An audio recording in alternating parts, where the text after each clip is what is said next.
മലയാളികൾ ഒന്നടങ്കം കാത്തിരിക്കുന്ന ഒരു സിനിമയാണ് എമ്പുരാൻ. പൃഥ്വിരാജ് എന്ന സംവിധായകന്റെ മോഹൻലാൽ എന്ന നടന്റെയും ഏറ്റവും മികച്ച പ്രകടനം സിനിമയിൽ കാണാനാകുമെന്ന പ്രതീക്ഷയിലാണ് ഏവരും. ക്യാരക്ടർ റിലീസിലൂടെ ആ പ്രതീക്ഷകൾക്ക് ആക്കം കൂട്ടുകയും ഉണ്ടായി. ഇനിയും ചിത്രത്തിൽ നിന്നും അപ്ഡേറ്റുകൾക്ക് വേണ്ടി കാത്തിരിക്കുകയാണ് പ്രേക്ഷകർ. എന്നാൽ അതിനൊക്കെ ഒരു ഗ്യാപ്പ് ഇട്ടേക്കുന്നത് കൊണ്ട് പ്രേക്ഷകർ വലിയ രീതിയിലുള്ള ഒരു ആശങ്കയും ഒക്കെയായി സോഷ്യൽ മീഡിയയിൽ എത്തുന്നത് അടുത്തിടെ കാണാനാകുന്നു. എന്തുകൊണ്ടാണ് എമ്പുരാൻ ടീം വലിയ അപ്ഡേറ്റുകളൊന്നും വരാത്തത്? ചിത്രമെങ്കിൽ റിലീസിന് അടുത്തല്ലോ, ഏതാണ്ട് ഇനി 19 ദിവസങ്ങൾ മാത്രമേ ഉള്ളൂ റിലീസിന് വേണ്ടി. അതിനുവേണ്ടിയുള്ള കാര്യങ്ങൾ ചെയ്യ് എന്ന നിർബന്ധ ബുദ്ധിയോടുകൂടി അവർ ഓരോ കാര്യങ്ങളും പറഞ്ഞുകൊണ്ട് സോഷ്യൽ മീഡിയയിൽ എത്തുന്നുണ്ട്. ഇനി വരാൻ പോകുന്ന സിനിമയുടെ അപ്ഡേറ്റുകളെ കുറിച്ചെല്ലാം സംസാരിച്ചുകൊണ്ട് ട്രേഡ് അനലിസ്റ്റുകളും ഓരോ ദിവസവും റിപ്പോർട്ടുകൾ തരുന്നതുമുണ്ട്. എമ്പുരാന്റേതായി ലേറ്റസ്റ്റ് ആയി വരുന്ന റിപ്പോർട്ടുകൾ അനുസരിച്ച് ചിത്രത്തിന്റെ അഡ്വാൻസ് ബുക്കിങ്ങുകളൊക്കെ ഏതാണ്ട് മാർച്ച് 20 ആരംഭിക്കുമെന്നുള്ള കാര്യങ്ങളാണ് ഇപ്പോൾ പറയുന്നത്. കൂടാതെ ചിത്രത്തിന്റെ റിലീസുമായി ബന്ധപ്പെട്ട ടൈമിങ്ങിനെ കുറിച്ചുള്ള ഒരു ഒഫീഷ്യൽ കൺഫർമേഷൻ അവർക്ക് ലഭിച്ചിരിക്കുന്നു എന്ന വിവരങ്ങൾ കൂടി ട്രേഡ് അനലിസ്റ്റുകൾ കഴിഞ്ഞ ദിവസം പുറത്തുവിട്ടിരുന്നു. കേരളത്തിൽ റെഗുലർ ഷോ ആരംഭിക്കുന്നത് 9 മണിക്കായിരിക്കും എമ്പുരാന്റേതായി എന്നാണ് ലഭിക്കുന്ന വിവരങ്ങൾ. അതുകൊണ്ട് തന്നെ 9 മണിക്ക് തുടങ്ങുമ്പോൾ അതിനു മുമ്പ് ഒരു ഷോ കാണും. അതായിരിക്കും ഫാൻ ഷോ ആയി കണക്കാക്കാൻ സാധിക്കുന്നത് എന്ന് പറയാൻ കഴിയും. അപ്പോൾ 9 മണിക്ക് സ്റ്റാർട്ട് ചെയ്യുന്ന റെഗുലർ ഷോ മുതൽ എമ്പുരാൻ തുടങ്ങിയാണ്. അതിനു മുമ്പ് ഒരു ഫാൻ ഷോ ഉള്ളത് അങ്ങനെ കണക്കാക്കും. അതോടുകൂടി FTFS സെലിബ്രേഷൻ ആരംഭിക്കും എന്ന രീതിയിലുള്ള കൺഫർമേഷനാണ് ഇപ്പോൾ പുറത്തു വന്നിരിക്കുന്നത്. ഒന്നിന് മുകളിലുള്ള ഫാൻ ഷോ ഉണ്ടോ എന്നുള്ളതൊക്കെ ഇനി വരും ദിവസങ്ങളിൽ അറിയാനും കഴിയും. ഈ കാര്യങ്ങൾ പറഞ്ഞുകൊണ്ട് പ്രമുഖ മൂവി അനലിസ്റ്റുകളൊക്കെ സോഷ്യൽ മീഡിയയിൽ കഴിഞ്ഞ ദിവസം തന്നെ എത്തിയിരുന്നു. ഇതൊക്കെ കൂടാതെ പല അഭിപ്രായങ്ങളുമാണ് ഇപ്പോൾ പറഞ്ഞു വെക്കുന്നത്. കാരണം പല രീതിയിലുള്ള കാര്യങ്ങൾ അവർ ചർച്ച ചെയ്യുകയാണ് പല മേഖലയിൽ നിന്നും. ലൈക്ക പ്രൊഡക്ഷൻസ് ഈ സിനിമയിൽ എത്തിയതിനെ കുറിച്ചും ഒക്കെ പറഞ്ഞുകൊണ്ടാണ് അവർ പല രീതിയിലുള്ള ചർച്ചകൾ കാണിക്കുന്നത്. കൂടാതെ ആശീർവാദ് ചൂസ് ചെയ്ത ചില തെറ്റുകളെ ചൂണ്ടിക്കാണിച്ചുകൊണ്ടും മൂവി അനലിസ്റ്റുകളൊക്കെ സോഷ്യൽ മീഡിയയിൽ എത്തിയത് കൗതുകം ജനിപ്പിച്ചു. ആശീർവാദ് സിനിമാസ് അടുത്തിടെ ചെയ്ത 2 തെറ്റുകളെ കുറിച്ചാണ് അവർ ചൂണ്ടിക്കാണിക്കുന്നത്. ഇത് വലിയ രീതിയിൽ കൗതുകവുമായി. അവർ എന്താണ് ഇങ്ങനെ പറയുന്നത് എന്നാണ് പലരും ചിന്തിച്ചത്. ആശീർവാദ് സിനിമാസ് അവർ ആദ്യം നടത്തിയ ഒരു മേജർ മിസ്റ്റേക്ക് OTTയിൽ ദൃശ്യം 2 പോലൊരു സിനിമ കൊടുത്തു എന്നതാണ്. അതുകൂടാതെ എമ്പുരാൻ എന്ന സിനിമയ്ക്ക് വേണ്ടി ഒരു കോ പ്രൊഡ്യൂസറിനെ കൊണ്ടുവന്നു എന്നതും. എന്താണ് ഇപ്പോൾ ഇങ്ങനെ ഒരു കാര്യം പറയാൻ കാരണം എന്ന് ചോദിക്കുമ്പോൾ ലൈക്ക പ്രൊഡക്ഷൻസ് ആണ്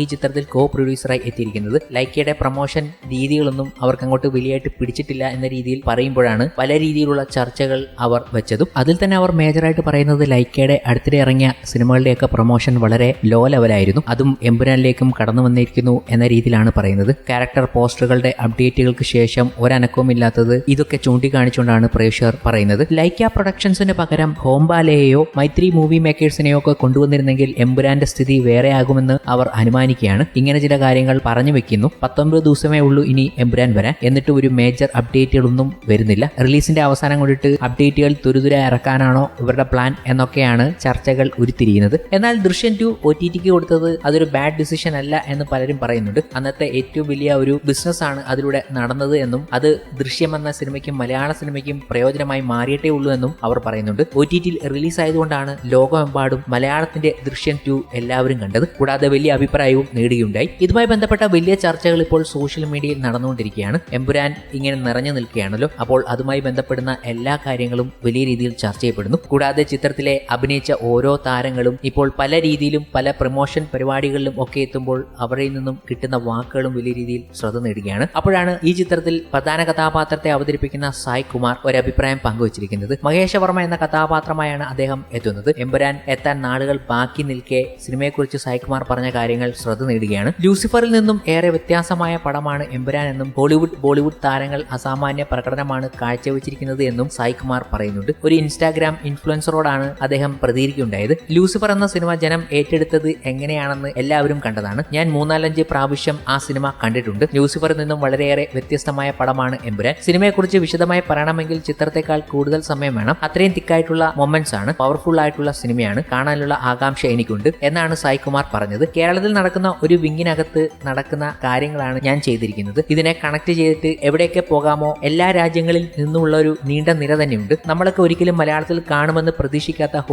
ബോളിവുഡ് താരങ്ങൾ വരെ അസാമാന്യമായ പ്രകടനങ്ങൾ കാഴ്ചവെച്ചിട്ടുണ്ട്. അതൊരു ഒന്നൊന്നര പടമായിരിക്കും മക്കളെ. അണിയറക്കാർക്കെല്ലാം ഒരു ഭാഗ്യമാണ്. ഇത്രയും വലിയൊരു സിനിമയിൽ ഭാഗമാകുക എന്നത് തന്നെ വലിയ കാര്യമാണ്. തിയേറ്റർ എക്സ്പീരിയൻസ് ചെയ്യേണ്ട പടം തന്നെയാണ് എമ്പുരാൻ എന്നും അദ്ദേഹം കൂട്ടിച്ചേർത്തു.